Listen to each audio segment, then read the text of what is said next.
First ஒரு இடம் பார்த்துருக்கோம். அது என்ன இடம்னு நாங்கள் படிக்கல. யானையில போர் பண்ணது யார்? சோழர்கள் தான் முத உலகத்திலேயே யானையில போர் செஞ்சவங்க. முந்தைய தாய்லாண்டோட வாழ்க்கை முறையையும் கட்டிடக்கலையையும் ரெப்ளிகா பண்ற விதமா அமைஞ்சிருக்கு. நிறைய இடத்துல ராமரோட சிலையும் வச்சிருக்காங்க. எப்படியோ ஒரு வழியா நமக்கு அந்த விடை கிடைச்சிருச்சு. இந்த பேலஸை கொளுத்திட்டாங்க. ஆனா நம்ம ஊருக்கு இந்த ஊருக்கு என்ன வித்தியாசம்ன்றது, தாய்லாண்டோட கிங்டம் எந்த வடிவமைப்புல இருக்கோ அதோட வடிவமைப்புலயே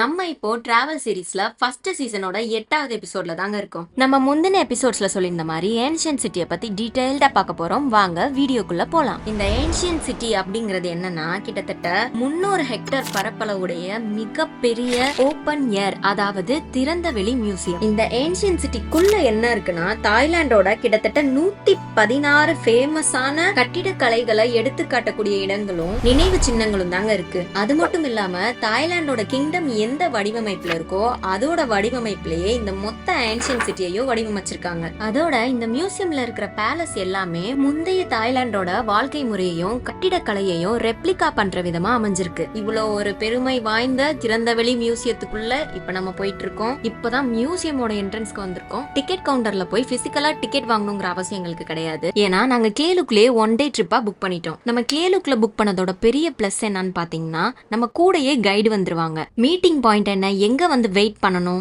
எந்த டைமிங்க்கு வரணும், இது எல்லாமே அந்த ஆப்லயே நமக்கு கொடுத்துருவாங்க. எங்களுக்கு சென்ட்ரல் வேர்ல்ட்ல வந்து வெயிட் பண்ண சொல்லியிருந்தாங்க. நாங்களும் போய் வெயிட் பண்ணோம். நம்மள மாதிரி ஒரு 4-5 செட்டு மக்கள் அங்க இருந்தாங்க. அதுல ஒரு செட்டு மக்களோட சேர்ந்து நம்மள வேன்குள்ள ஏத்தி கூட்டிட்டு வந்துட்டாங்க. ஸோ டிக்கெட்ஸ் எல்லாமே நம்ம கைடே நமக்காக எடுத்து நம்ம கையில கொடுத்துருவாங்க. நம்ம வாங்கிட்டு மட்டும் உள்ள போனா போதும். கார் பார்க்கிங்ல இருந்தே தாய்லாண்டோட அருமையான ஆர்கிடெக்சர் எல்லாம் நம்மளால பார்க்க முடியுது மக்களே. ஸ்டார்டிங்ல இருக்கிற எல்லாமே பழைய பில்டிங்ஸா இருக்கு. ஒரு குட்டி தீவுக்குள்ள நுழைஞ்ச எஃபெக்ட் இருக்குங்க.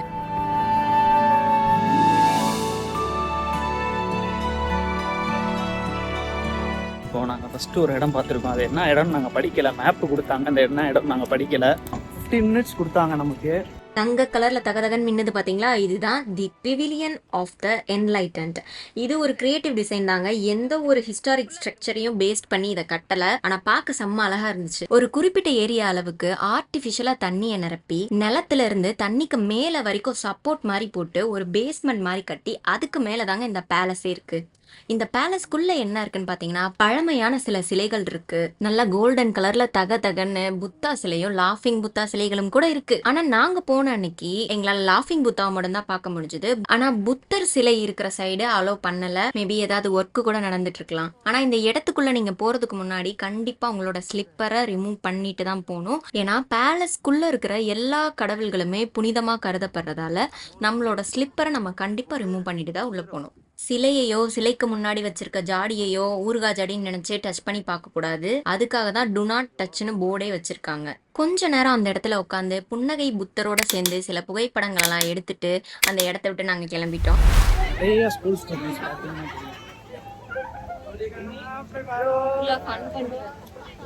எல்லாரும் வந்து ஜாலியா. இந்த சிலையோட பேரு மாண்டோப் ஆஃப் போதிசத்வா கியோன் இன் அப்படின்னு சொல்கிறாங்க. இது எதை ரெப்ரசன்ட் பண்ணதுன்னு பார்த்தீங்கன்னா, நம்ம எல்லாரும் ஒன்றா பீஸ்ஃபுல்லாக கைண்ட்னஸாக ஜஸ்டிஸோட வாழணுங்கிறத தான் இது ரெப்ரசன்ட் பண்ணது. டேங் டைனசிட்டிக்கு அப்புறமா இந்த மேல் போதிசத்வா அப்படிங்கிற ஸ்டாச்சுவை ஒரு அழகான விமனாக மாற்றிருக்காங்க. இவ்வளோ நேரம் இதை புத்தர் சிலைன்னு நினச்சிட்டு இருந்தேன். ஆமாங்க, இந்த அழகான பெண் சிலையோட பேர் என்னன்னு கேட்டிங்கன்னா கியோன் இன். அந்த ஸ்டாச்சுக்கு பக்கத்துலேயே 2 அழகான நீர்வீழ்ச்சி இருக்கு. டிராகன் வாயிலேருந்து வர வாட்டர் ஃபால்ஸ் எல்லாம் பார்த்தீங்கன்னா அங்கே உட்காந்து ஃபோட்டோஸ் எடுக்காமல் போகிறதுக்கு உங்களுக்கு மனசே வராது. நாங்களும் சில பல ஃபோட்டோஸ்லாம் எடுத்துட்டு அடுத்த ஸ்பாட்டை நோக்கி கிளம்பியாச்சு.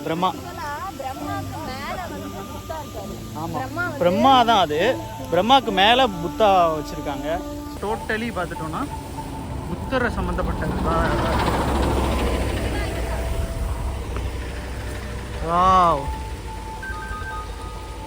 நடுவில் பார்த்துக்கிட்டோம்னா ஒரு கப்பல், நடுவில் ஒரு ஆறு மாதிரி ஓட விட்டுருக்காங்க. அடுத்தது கோல்டன் பேலஸ் பார்த்தோம் இல்லைங்களா, அதே மாதிரியே இது சில்வர் பேலஸ். இங்கேயும் நம்ம செப்பலை கழட்டிட்டு தான் உள்ள போகணும். ஏன்னா உள்ள ஒரு பீடம் மாதிரி வச்சிருக்காங்க. நம்ம ஊர்ல எல்லாம் கோயில்கள்ல வச்சிருப்பாங்க பாத்தீங்களா, அது மாதிரி. அதனால இங்க செப்பலை கழட்டி போட்டுட்டு பிளான்ஸ் எல்லாம் ரொம்ப அழகா இருக்கு, அதையெல்லாம் தொட்டு பார்த்துட்டு நம்ம உள்ள போலாம். உள்ள போனா அங்க இருக்கிற சிலைகள்லாம் பார்க்க அப்படியே நம்ம கோயில்கள்ல இருக்கிற சிலைகள் மாதிரியே இருந்தது. முன்னாடி இருந்த பேலஸ்ல கூட எங்களுக்கு அந்த ஃபீல் வரலங்க. ஆனா இந்த பேலஸ்குள்ள நுழைஞ்சதும் ஏதோ முருகன் கோயிலுக்குள்ள நுழைஞ்ச எஃபெக்ட் இருந்துச்சு. என்ன மயில் இருக்கு, முருகன் தான் இல்ல. நாங்க பார்த்ததுல இங்க பெரும்பாலான இடங்கள்ல 3 தலை யானை இருக்கு, அதுக்கு மேல ஒருத்தர் ஏறி உட்கார்ந்து இருக்கிறாரு. இந்த ஓவியமும் சரி சிலைகளும் சரி நிறைய இடங்கள்ல பார்க்க முடியுதுங்க. அமிர்தத்துக்காக பார்க்கடலை கடையிறதா சின்ன வயசுல நான் ஒரு கதை கேள்விப்பட்டிருக்கேன். அதோட பெயிண்டிங் கூட அங்க இருந்ததுங்க. அதெல்லாம் பார்த்துட்டு அப்படியே வெளியே வரும்போது தான் நாங்கள் ஒரு விஷயத்த கவனிச்சோம். ஒரு பெரிய டிராகனோட தலை இருந்தது, அதுக்கு நடுவுல தான் இந்த மொத்த பேலஸும் இருந்துச்சு. அதாச்சு வளைவா படுத்திருக்கிற டிராகனோட தலைக்கும் வாலுக்கும் இடைப்பட்ட இடத்துல தான் அந்த பேலஸ் அமைஞ்சிருக்கு. உங்களுக்கு பார்த்தாலே தெரியும், இல்லைன்னா நம்ம ரிட்டர்ன் போகும்போது உங்களுக்கு ஃபுல் வியூல இது எப்படி இருந்ததுன்னு நாங்க காட்டுறோம். இந்த இடத்த சுத்தியும் கொஞ்சம் தண்ணி இருந்தது, அங்கங்க குட்டி தீவு மாதிரி செட்டப்பும் போட்டு வச்சிருந்தாங்க. பாக்குறதுக்கே ரொம்ப அழகா இருந்தது. அங்க இருக்கிற விலங்குகள் எல்லாமே கல்ல செதுக்கியிருந்தாங்க. இந்த பேலஸ்ல அங்கங்க ஜன்னல் மாதிரி இருந்தது, அதுக்குள்ள நின்று போட்டோ எடுக்க அழகா ஒரு ஃப்ரேம்குள்ள இருக்கிற எஃபெக்ட் கிடைச்சது. இப்போ உங்களுக்கு பார்க்க தெளிவா தெரியும் என்ன மாதிரி அமைப்புல இந்த பேலஸ் இருக்குன்ட்டு. எவ்வளவு அழகா யோசிச்சு கட்டியிருக்காங்க பாத்தீங்களா.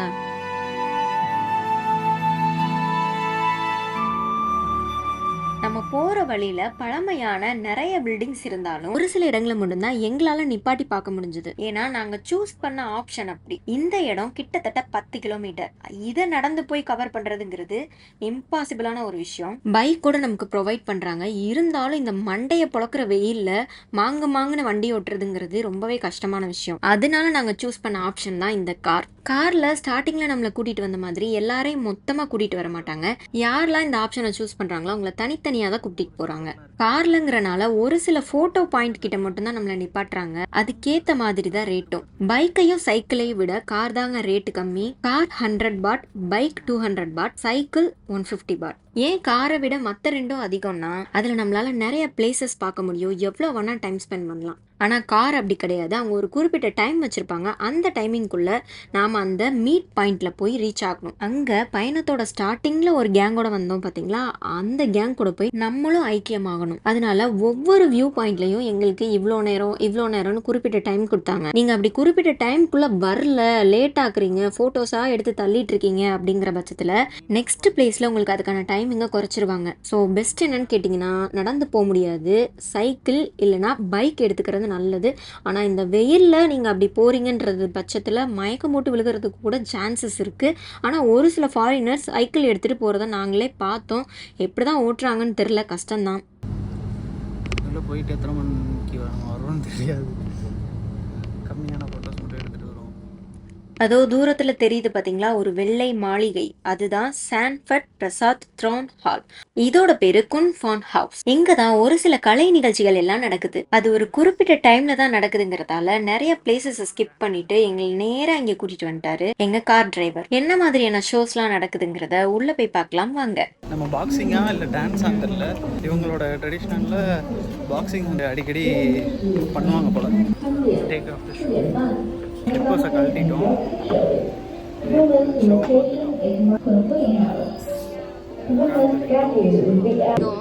இதுலதான் வந்து சொல்லுவாங்க டிவியில வரான்னு நினைக்கிறேன், நேரடியா இங்க எடுக்கிற மாதிரி தான் இருக்கும். சவாரிஹா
வந்து ஒரு சில்வர் பேலஸ்ன்னு நினைக்கிறேன் இதோட பேர். இவங்க ராமாயணத்தை அதிகமாக பிலீவ் பண்ணுறனால நிறைய இடத்துல ராமரோட சிலையும் வச்சுருக்காங்க. ஆனால் இவங்களோட கதை வேற மாதிரி இருக்குது. இந்த ஊர் ராமருக்கு இந்த ஊர் ஸ்டைலில் ஒரு கோயில். இந்த கோயிலை ஒட்டியே பார்த்தோன்னா நிறைய இடத்துல தண்ணியிலே கனெக்ட் பண்ணியிருக்காங்க. நிறைய இடத்துல பாலங்கள் மாதிரி போட்டிருக்காங்க. இந்த பாலம்லாம் ரொம்ப அழகாக இருக்குது. இங்கே இருக்கே இந்த பேலஸ். இந்த பேலஸ் பார்த்துக்கிட்டிங்கன்னா அயோத்தியா அப்படின்னு ஒரு பீரியடில் தலைமையான பேலஸாக இருந்திருக்கு. 8th கிங் ஆஃப் அயோத்தியா தான் இந்த பேலஸை அழகாக யூனிக்காக டிசைன் பண்ணியிருக்காரு. இது உண்மையான பேலஸ் இல்லை, இது ஒரு வியூகத்தில் தான் கட்டியிருக்காங்க. ஆனால் உண்மையான பேலஸ் வந்து 8th அயோத்தியா காலகட்டத்தில் இவங்க பர்மாவோட போரிடும் போது இந்த பேலஸை கொளுத்திட்டாங்க. அந்த கொளுத்தின பேலஸோட பேஸ்மெண்ட் ஐடியாவை வச்சு தான் இந்த ஃபுல் பேலஸையும் ரீக்ரியேட் பண்ணியிருக்காங்க. வித்தியாசமாக தான் இருக்குது. ஆனால் எங்களால் உள்ளே போய் பார்க்குறதுக்கு டைம் கிடைக்கல. ஏன்னா வெளியே ஃபோட்டோஸ் எடுக்கிறதுக்கு டைம் சரியாக இருந்துச்சு. இதை எக்ஸ்ப்ளோர் பண்ணுறதுக்கு டைம் நிறையா வேணும். 2 days பத்தாதுன்னு நினைக்கிறேன். ஒரு இடத்துக்கும் நடந்து போயிட்டு வரணும். ஆமாம். ஸோ இங்கே வந்து யானையில் போர் பண்ணது யாரு? நம்மளோட சோழர்கள் தான் முத உலகத்திலே யானையில் போர் செஞ்சவங்க. ஆனால் இங்கேயும் யானையோட சம்மந்தப்பட்டு இருக்குன்னா இப்போ நம்ம சோழர்களுக்கும் இங்கேயும் ஏதாவது ஒரு வகையில் கனெக்ஷன் இருக்கும், கன்ஃபார்மாக இருக்கும். அசுரனை வதம் பண்ணுற மாதிரி தமிழர்கள் தான் முத ஆரம்பிச்சது. இது நம்மளோட கல்ச்சரோட நிறையா விஷயங்கள் ஒத்து போகுது. இதில் நிறையா வேர்ட்ஸ், இங்கே இருக்க நிறையா வார்த்தைகளே வந்து தமிழ் சம்மந்தப்பட்டு தான் இருக்குது. நம்ம வந்து நவகிரகங்கள்னு சொல்கிறோம்ல, நவகிரகங்கள். ஸோ அதை தான் இவங்க வந்து மந்த்தா யூஸ் பண்ணுறாங்க. ஸோ அந்த மாதிரி நிறையா விஷயங்கள் இங்கே பண்ணுறாங்க. யானை, 3 யானை, இதுதான் இவங்களோட முக்கியமான சாமின்னு நினைக்கிறேன். அவர் வந்து ஒரு போர்க்கடவுள் போல. இங்கே பாருங்க, இதில் எல்லாமே டீட்டெயிலாக இருக்குது. ஓ, இது ஹனுமானா? இங்கே பாருங்க, இது ஹனுமானை தான் நம்ம வந்து இவ்வளோ நாளாக முக்கியமான கடவுள்னு சொல்லிட்டு இருக்கோம். ஹனுமானை வந்து இவங்க ரொம்ப மெயினாக பார்க்குறாங்க. ஹனுமான் வந்து ஒரு யானை, 3 யானைக்கு மேலே வந்தாருன்னு இவங்களோட ராமாயணம் படி இருக்கு போல. ஸோ அதை நாங்கள் பார்த்துட்டு சொல்கிறோம். இவங்க வந்து எப்படி வதம் செஞ்சாங்க, இவருக்கும் ராவணனுக்கும் என்ன பிரச்சனை. இங்கே ஒரு வித்தியாசமான ஹிஸ்ட்ரி, நம்ம ஹிஸ்ட்ரியோட சம்மந்தப்பட்ட எந்த ஒரு கனெக்ஷனும் இல்லாமல் இங்கே ஒரு வித்தியாசமான ஒரு கனெக்ஷனோட இருக்குது. இது வந்து ஹனுமான். இப்போதான் எனக்கே தெரியுது. இவ்வளோ நாளாக வந்ததுலேருந்து பார்த்துட்டு இருக்கோம். ஹனுமான் வந்து ராவணனோட போரிடுறதுக்காக 3 தலை யானை மேல நின்று இது பண்றாரு. இங்க பாத்தீங்கன்னா ஹனுமான் வந்து ஒரு மனுஷனா தான் இருக்காரு. ராமன் சீரகி 3 தலை யானை, பின்னாடி ஹனுமான். எப்படியோ ஒரு வழியாக நமக்கு அந்த விடை கிடச்சிருச்சு. இவங்க அனுமனை வந்து ஒரு காவல் தெய்வம் மாதிரி பார்க்குறாங்க. எல்லா இடத்துலையும் அனுமன் தான் அதிகமாக இருக்காரு, ராமன் அந்த அளவுக்கு பெருசாக இல்லை. இவர் தான் ராமா 9 நினைக்கிறேன். இவர் ராமா 9 ராமா 10 தெரியல, கரெக்டாக தெரியல. என்னடா சம்மந்தமே இல்லாமல் ராமான்னு சொல்கிற அப்படின்னு பார்த்தீங்கன்னா, இங்கே ராமா அப்படின்னா இவங்க மன்னர்களை வந்து ராமா அப்படின்னு தான் சொல்கிறாங்க. இந்த ஊரையே வந்து ஒரு வகையான அயோத்தியா அப்படின்ற மாதிரி தான் இவங்க வந்து மென்ஷன் பண்ணுறாங்க. ராமாயணத்தை வந்து அதிகமாக நம்புறனால இந்த ஊரோட மன்னரோட பேரே ராமான்னு தான் சொல்லி கூப்பிடணும். ராமா 10 இப்போ இருக்க மன்னரோட பேர். இப்போது நான் சொன்ன மாதிரி ராமா 1 ராமா 2 அப்படின்னு தான் அவங்களால சொல்ல முடியும். மன்னரோட உண்மையான பேர் வேற. அந்த பேரை சொல்லி இந்த ஊரில் இருக்கவங்க கூப்பிடக்கூடாதுன்னு ஒரு சட்டம் இருக்குது. எல்லா பழமை வாய்ந்த கோயிலும் புத்தர் கோயிலாக தான் இங்கே இருக்கும். ஏன்னா இங்கே 92% மக்கள் வந்து புத்திசத்தை தான் இங்கே ஃபாலோ பண்ணுறாங்க. நம்ம ஊர் கோயில்கள் எல்லாம் தன்னோட வேண்டுதலை ஒரு பேப்பரில் எழுதி மரத்தில் கட்டி வைப்போம். அதே மாதிரி தான் இங்கேயும் பிளாஸ்டிக் இலையில எழுதி மரத்துக்கு கீழே கட்டி விட்டுறாங்க. ஆனால் நம்ம ஊருக்கு இந்த ஊருக்கு என்ன வித்தியாசன்றது நீங்கள் பார்க்கும்போதே தெரியும். நம்ம ஊரில் மரத்தையே மறைச்சிருவாங்க. ஆனால் இங்கே எவ்வளோ டீசெண்டாக அழகாக தொங்க விட்டுருக்காங்க பாருங்க.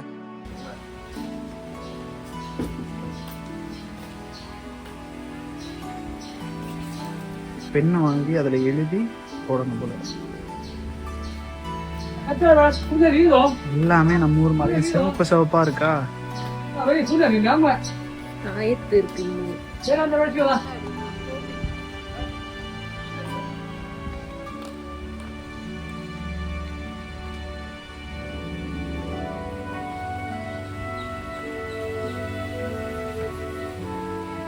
பழங்காலத்து முறையில் அவங்க எப்படி இது கட்டினாங்க, வீடில் எப்படி இருந்தாங்க, ஆன்ஷியன்ட்டாக.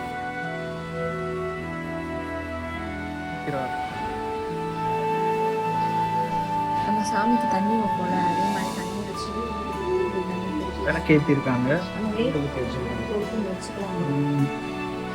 சரி, நம்ம புத்தரை பார்த்துக்கோங்க. நம்ம விஷ்ணு புத்தர் படுத்திருக்காப்புல பாருங்க. ஒரே புத்தர் தான் எல்லா இடத்துலையும் இருக்காரு, ஆனால் வித்தியாசமாக இருக்காரு. இதுக்கு எதுவும் தனித்தனி பேர் இருக்கான்னு தெரில. எங்கிட்டு பார்த்தாலும் புத்தர் தான் இருக்காரு. இதோ இங்கே கூட புத்தர் உக்காந்துருக்காரு. மரகதத்தில் செஞ்சுருக்காங்கன்னு நினைக்கிறேன். இது உண்மையான மரகதமானு தெரில, ஆனால் மரகதம் மாதிரி தான் இருக்குது. அவ்வளோதாங்க, நம்மளால் முடிஞ்ச அளவுக்கு ஆன்சியன் சிட்டியை கவர் பண்ணிட்டோம். இப்போது நம்ம அடுத்து சாப்பிட்டுட்டு அடுத்த இடத்துக்கு போக போகிறோம். அடுத்து வர இடத்த நெக்ஸ்ட் வீடியோவில் பாருங்கள். எங்களோட ஜேர்னியில் நீங்களும் ஒரு பார்ட் ஆகணும்னு நினச்சிங்கன்னா எங்களோட வீடியோஸை லைக் பண்ணுங்கள், கமெண்ட் பண்ணுங்கள், மறக்காமல் எங்களோட சேனலை சப்ஸ்கிரைப் பண்ணுங்கள்.